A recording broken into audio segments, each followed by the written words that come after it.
Go away, we got bigger problems now.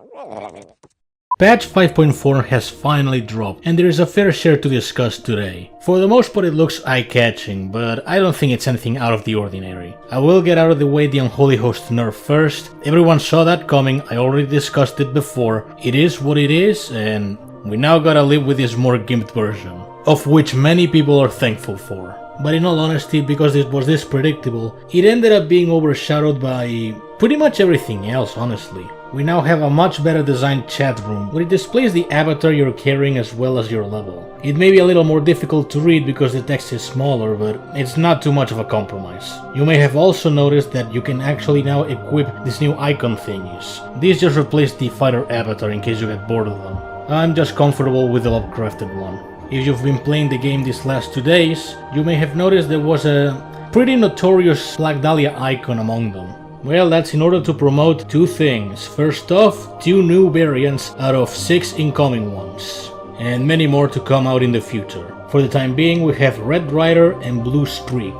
2 variants that, upon reading their abilities, seem pretty promising. Blue Streak in particular being incredibly notorious due to being a filia with both Deadeye, Precision, and Immunity all at once, as well as a fucking sick supersonic transformation. Anyway, it's very likely they're gonna be present on the July prize fight, taking place in a couple of days. But they also show up within the newly introduced Battle Pass. Oh boy, the Battle Pass. This has been a pretty controversial addition to the game. On concept, it's a good addition and rather harmless. You just obtain free shit, that's all there is to it. But, the same way as with other Battle Passes, by purchasing the premium version, you gain access to a lot better rewards. I'm talking extra relics, extra avatars, many more coins, etc. And at the very end, at the milestone number 50, you get a Red Rider for free. It comes at a price, $12 or euros or whatever the fuck your coin is. That can be a little pricey for a Darkstalkers reference. I would say buy it at your own risk. It's probably not that worth it, but it's also harmless. And I guess the developers have to eat too. That said, the addition of the Battle Pass, as well as a certain game mode I'll cover later, have made Hidden Variable consider the removal of the weekend Medici prize fight. The excuse they put is pretty piss poor, because it takes too much time alongside Show Me Your Moves, the Elemental prize fight, the Rift battles, and perhaps the monthly prize fight. I say it's a piss poor excuse because, well, the vast majority just do thresholds. They just claim the 330,000 coins and leave, which takes roughly 5 to 10 minutes. That's a lot of time now, ain't it? In theory, the Battle Pass and Parallel Realms aim to make up for these flaws, but frankly it's just pretty difficult to justify loss. It was incredibly easy to just farm that cash immediately, so that was a bad move, objectively. One more thing to discuss before the big kahuna itself would have to be improvements to both Painwheel and Peacock's character abilities. And I would say they're average. If you're a combo junkie, they may be actually useful. I've already seen a couple combos with Painwheel's Flight Risk in action. Does this make my video on Painwheel that I just uploaded a couple days ago outdated? Possibly, I don't care. It's gonna still be fairly up to date, so fuck you. Regarding Peacock on the other hand, well, I would say it makes the AI a little more difficult to deal with, because it seems to use it rather often. For the player it's probably awkward to use, but in the hands of the AI, it's justifiable. Alright, that's enough beating around the bush. Let's just talk about Parallel Realms extensively, but I think we need some epic music for this shit. After several years, we finally get a new mode in Parallel Realms. I will say it still needs a bit more time to make an impression. So far, everyone just played Nightmare difficulty, with No Mercy about to be unlocked for everyone pretty much tomorrow. A lot of people is going to die. I'm pretty sure Sandstorm is going to die many times. But will it be impossible? Nah, not really. That being said, what makes it so difficult?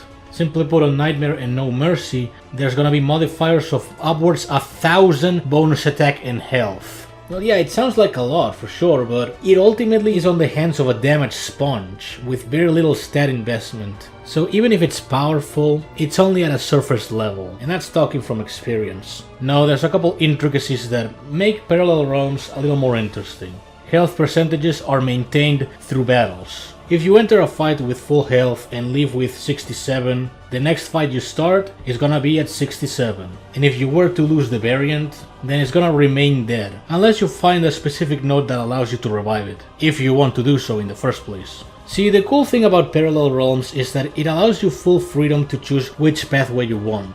But in some cases, well, there's just one path to take, and that's pretty much the road you're stuck with. With each victory, you'll gain access to a choice between 2 or 3 artifacts. These work the same way as catalysts, except they benefit you instead of the AI.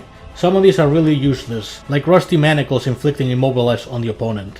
Others, like Hit List, are fucking ridiculous. Permanent death mark on everyone? Sure, sign me the fuck up, dude. Like I mentioned earlier, there's revival nodes in case one of your variants died and you wish to revive it. But there's also general health recovery, again if you wish to do so. Finishing a run of Parallel Realms usually is pretty juicy. Currently with the highest difficulty we got, Nightmare difficulty gives you about 2 relics and roughly 100,000 coins. Even more impressive and generous is the addition of accolades for Parallel Realms, where they actually got based and added a fucking diamond relic for 5 runs of No Mercy and 5 million coins for 10 runs of No Mercy. That's what I call a royal treatment. So yeah, they put a lot of effort into Parallel Realms. Although I see it coming that it's gonna end up being a lesser boring holodeck Hazards.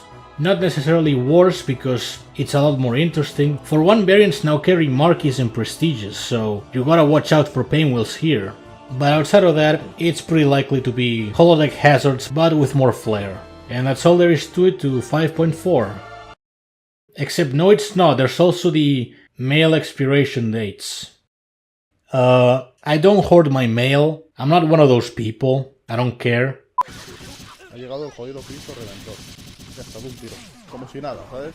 Como diciendo, mira, ¿qué mando yo? Un tiro. Se acabó. ¡Pim! Ya está. ¡Ha sido increíble eso! ¡Eso ha sido increíble! ¡Eso ha sido increíble, eh! ¡Coño! Eso sí que ha sido increíble.